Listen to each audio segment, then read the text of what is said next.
Hi, everyone. I'm Alan Robarge, a relationship coach and a psychotherapist, and I'm writing a book about attachment injuries and attachment trauma. And the structure in the format is going to mirror the program, the 8-week program in the membership community that I've created called Improve Your Relationships, where there is a reoccurring, recycling 8-week program that just keeps on going. And there's some identified content, core content and discussion themes that we keep revisiting. And through a plan of self-directed healing, you can really engage and participate in a way to see results in your life, to experiment, to learn about new skills, getting new skills for relationship. So here is something that I've written that I want to share with you. It is about attachment injuries. It's about looking at directly, very specifically, things that we need to do in order to heal attachment injuries and work with unintegrated attachment trauma. Attachment injuries occur during critical moments of need when interpersonal emotional relating fails. These moments are hurtful enough that they challenge and negatively impact the overall health of the relationship. Health here means trust and safety and being able to turn towards a partner or friend or family member for emotional support and comfort. Attachment injuries are a turning away from each other, either intentional or accidental, and come in the form of emotional neglect, abandonment, or betrayal. Attachment injuries occur when there is a dismissal and a disregard to the emotional well-being and acknowledgement of the other person. These injuries often feel like being unseen, unheard, unknown, not affirmed, not welcomed, and ignored. These injuries are often covert and developmental in nature, which means they can be subtle yet cumulative. When assessing for attachment injuries, we are not so much focusing on specific details about the context or the story of what happened and who said what to whom. We are not tracking these surface level details. Instead, we are looking more deeply at the overall quality of bonding during important, critical interactions and how the attachment bonds became severed. We track and monitor reciprocal emotional availability and emotional responsiveness between partners or parents with the child, and then also notice when there is a breakdown of the exchange. Attachment injuries exist along a continuum from seemingly minor to outright obvious. This can be confusing because the external event or presentation can be incongruous, meaning it doesn't match what's going on emotionally. The inner world experience doesn't always match the outward presentation. This allows people to hide and cover up when something is wrong and when they feel hurt. Attachment injuries are rooted in confusion and can exist within the complete unawareness of those who are the cause of the injury. Attachment injuries are the opposite of presence. Instead, they're about absence, which is, of course, can be frightening. It can be very frightening to be in a relationship with someone who is not there, who is absent, who's emotionally absent. This is frightening and distressing at any age, but especially if you are 4 or 7 or 12 or 15. The chronic experience of missed opportunities showing up as the lack of emotional bonding can collectively code a person's brain mapping and nervous system responses as that of suffering from attachment trauma. The symptoms, behaviors, and presentations of attachment trauma are mostly the same as suffering from any other form of trauma. If you would like to assess for attachment injuries in your life, begin by taking an inventory of your history. Inventory those times when you were reaching for connection, support or comfort with a loved one, and the loved one simply was not there, was not able to reach back.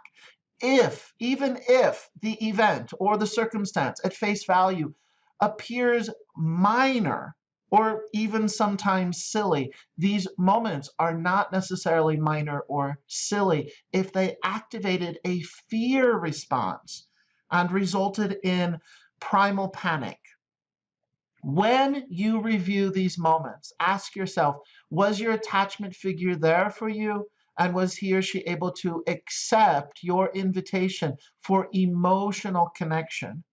Or see very clearly and be proactive and reach out to you and know that you needed emotional connection in that moment.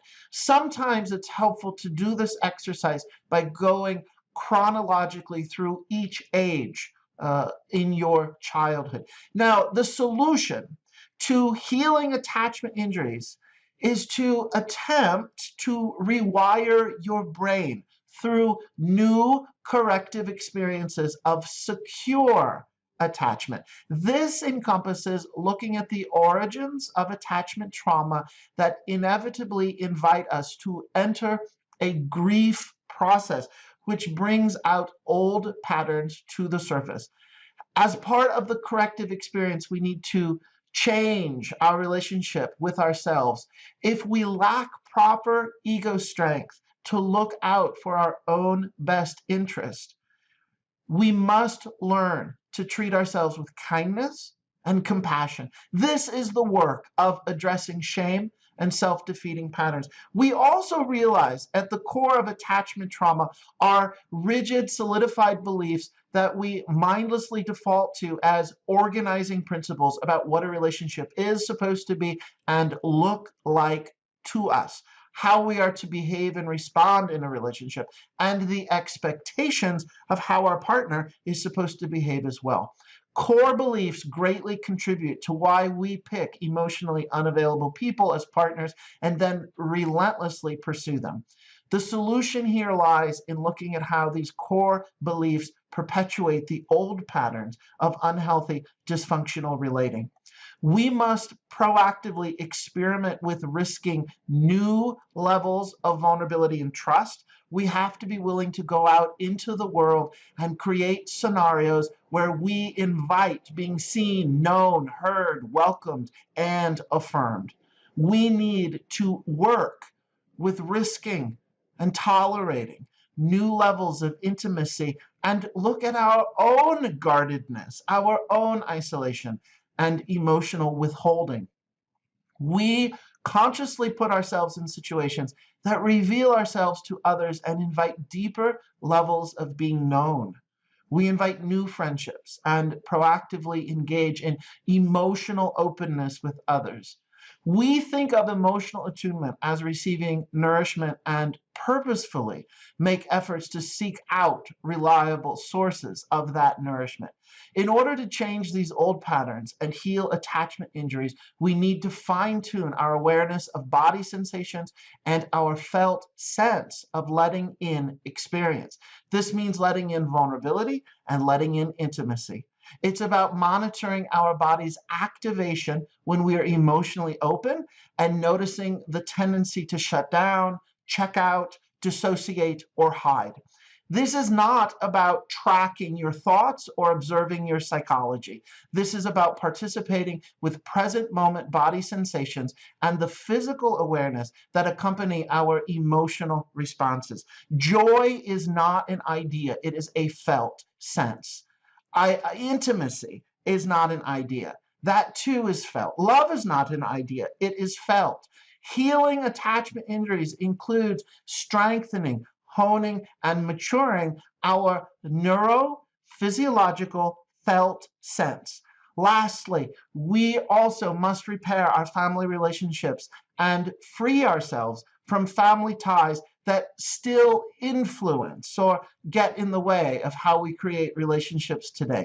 Again, this invites conscious grieving what we didn't have in our families. This is about grieving what happened in your family, but also grieving what didn't happen. I hope that this video is helpful. If you like the ideas presented here, please join us in the membership community, Improve Your Relationships. We are a group of like-minded people who are all proactively doing something purposeful and changing these old relationship patterns. We want to learn better skills for relating, and we do this in the context of community through conversation and chatting and talking. The community is an 8-week program of core content and discussion themes that renew and recycle every 8 weeks. It's an ongoing program, which means you can jump in and participate whenever you want. The content is not sequential or developmental in design. This is not a module or a training course. This is about you investing in meaningful, real conversations with others and documenting your plans and your path of self-directed healing. If you are ready to participate and engage and do something different in your life, then that's wonderful. Please join us. We'd love to have you as a community member. Now, if you like the content on this video, what I'm sharing here, you can sign up to be alerted when I publish my new book. I'm working on a book due to much encouragement from many of the subscribers and viewers and emails that I receive. Thank you very much asking me to put something together. So follow the link in this description here to get on the list for the book launch and to receive bonuses and pre-launch discounts when it's closer to the time to release the book. Lastly, if you value this video, if you value my work, please help me spread the word. Share it with others, post a link somewhere, subscribe to this YouTube channel if you haven't already done so. Thank you so much for listening. More videos to come. Thank you for watching.